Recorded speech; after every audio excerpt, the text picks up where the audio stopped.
Good morning विद्यार्थी मित्रों, केम छो बधा मजामां? ધોરણ 6 ની અંદર આપણે અહીંયા હિન્દી વિષય સ્ટાર્ટ કર્યો છે। તો હિન્દી વિષયની અંદર ગઈકાલે આપણે ચિત્રપાઠ ભણ્યા હતા। ચિત્રપાઠની અંદર પહેલો પાઠ સ્ટડી કર્યો તો એના બે પેજીસ કરેલા હતા, દયાળુ શિકારી। આજે એનો સ્વાધ્યાય કરવા જઈ રહ્યા છીએ પેજ નંબર 3 પર। ગઈકાલે મિત્રો આપણે આના પહેલાના વિડિયોની અંદર મેં તમને શું કરાવેલું હતું, પ્રશ્ન જવાબ દયાળુ શિકારીનો ચિત્રપાઠ સમજાવ્યો હતો અને બીજું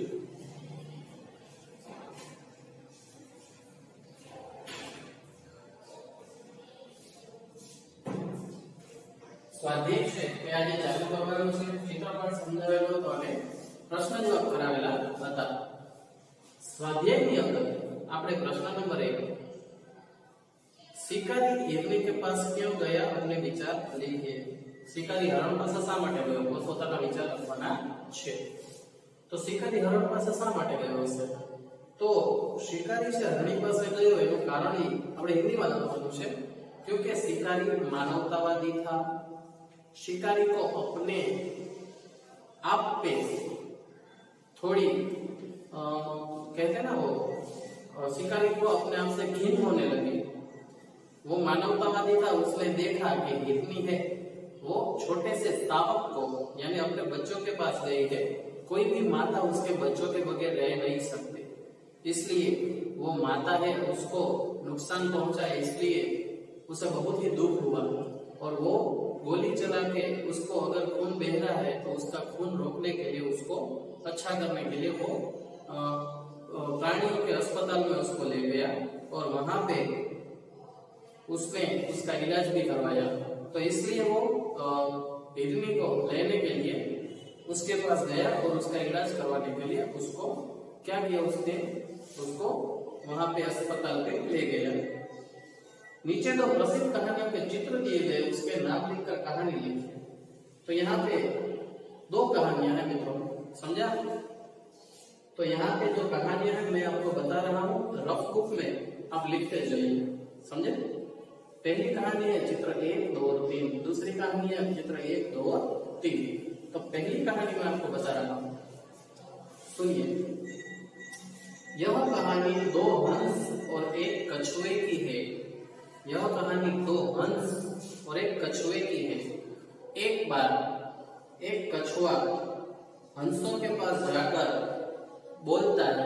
एक बार एक कछुआ, किसी एक समय की बात है, कहानी है ऐसे स्टार्ट होती है। किसी एक जमाने की बात है, पानी में हंसों और कछुओं का बसेरा एक साथ होता है। एक बार एक कछुए ने हंसों को बताया। कछुआ बहुत बार हंसों को पानी में और दूर आकाश में उड़ते हुए देखता था। उसको विचार आता था कि अगर हंस पानी में भी रह सकते हैं और जमीन पे भी रह सकते हैं और उड़ भी सकते हैं, तो मैं क्यों नहीं? समझा? उसको ऐसा विचार आया तो उसने हंसों को बताया कि मैं भी उड़ना चाहता हूँ। हंसों ने बताया आप ये नहीं कर सकते क्योंकि आपको पंख नहीं है। समझे? आपको पंख नहीं है, ऐसे वो वार्तालाप कर रहे हैं। लेकिन उसने जिद की कि मुझे भी उड़ना ही है। तो हंसों ने एक युक्ति की। हंसों ने क्या किया? एक युक्ति की। उनने 2 हंसों ने अपने अपने मुख में एक लकड़ी, ऐसे लकड़ी है वो अपने मुख में ले ली और कछुए को कहा कि इस लकड़ी को अपने मुंह से पकड़ो और हमारे साथ उड़ चलो। ऐसी उसने युक्ति की, समझा? तो ऐसी युक्ति से कछुआ है, उसने लकड़ी को मुंह से पकड़ लिया और हंस हवा में उड़ने लगे और कछुआ भी उसके साथ उड़ने लगा। लेकिन हंस और कछुआ दोनों उड़ते उड़ते बहुत सारे गांव में से, बहुत सारे गांव के ऊपर से निकल रहे थे, लेकिन कछुआ ये देखकर फूला ना समाया, इसलिए उसने हंसों को बताने के लिए मुंह खोला और वो धड़ाम से नीचे आ गिरा और वहां पे ही मर गया। समझा? तो लोगों की प्रशंसा सुनकर वो धड़ाम से नीचे आ गिरा और वहीं पे वो मर गया। तो इस कहानी से हमको क्या सीख मिलती है? इस कहानी से हमको सीख मिलते हैं मित्रों कि कभी भी आप कितने भी बड़े हो जाओ, कितने भी महान हो जाओ, अपने आप पर अभिमान नहीं करना चाहिए, अपने आप पर गर्व नहीं करना चाहिए, कभी भी फूले न समाना ऐसे नहीं होना चाहिए। समझे? जो भी आपको मिल रहा है वो प्रभु की देन है और प्रभु आपकी रक्षा कर रहा है, प्रभु आपको दे रहा है। समझे? तो जो भी प्रभु ने दिया है उससे आपको हमेशा खुश रहना चाहिए। पक्षियों को पंख दिए हैं तो वो उड़ रहे हैं, मछलियों को ये मीन पक्ष दिए हैं तो वो तैर रही है, हमें 2 पैर दिए हैं, हम चल सकते हैं, दौड़ भी सकते हैं। तो जो भी भगवान ने जिसको भी दिया है वो सब अच्छा ही है। समझा? तो हमें यही ज्ञान होना चाहिए इस कहानी से कि हमें जो भी दिया गया है ईश्वर से उसमें हमें खुश रहना चाहिए, कभी अभिमान नहीं करना चाहिए। समझा? अभी दूसरी कहानी का टर्न है। ये दूसरी कहानी भी शायद आपने कभी भी देखी होगी, पढ़ी होगी, सुनी होगी। किसी एक गांव में एक कौवा रहता था। एक बार कौवे को बहुत ही ज्यादा प्यास लगी, वो इधर उधर उड़ने लगा। उसने पेड़ के नीचे एक पानी से आधा भरा हुआ घड़ा देखा। उसने अपनी चोंच अंदर डाली, लेकिन वो घड़ा है, उसका पानी उसके मुंह तक पहुंचा नहीं। फिर क्या हुआ? फिर जो ईश्वर ने हमें बुद्धि दी है उसका सही पे उपयोग करना चाहिए। तो कौवे ने वही किया। कौवे ने अपने बुद्धि कौशल्य से आसपास पड़े हुए छोटे छोटे कंकरों को उसमें डालना शुरू किया। फिर घड़े में जो कंकर पड़ रहे थे उसके हिसाब से पानी ऊपर आने लगा और बहुत सारे कंकर अंदर गए तो पानी बहुत सारा ऊपर आ गया और कौवा वो पानी पीकर अपनी प्यास बुझाकर उड़ गया। समझे? ऐसे कहानी है। तो यहाँ पे 2 प्रसिद्ध कहानी है, उसका शीर्षक देना है। कहानी का कोई नाम तो है ना, ठीक है?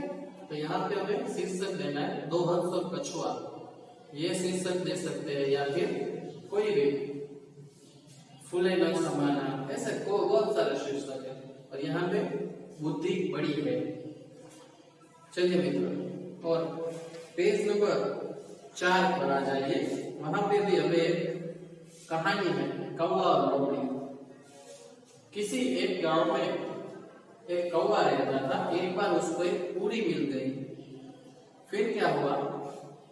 फिर दूसरे चित्र में देख सकते हैं कि एक लोमड़ी बहुत ही चालाक होती है मित्रों। एक लोमड़ी ने देखा कि कौवे के पास पूरी है तो उसका मन ललचाया, उसको लगा कि ये पूरी मैं उससे ले लो और खा लो। तो क्या किया उसने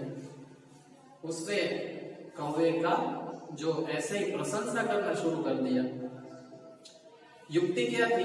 कौवे की प्रशंसा करे, वाह कौवा भाई आप तो बहुत अच्छा ही गाते हैं, आपका सुर बहुत अच्छा है।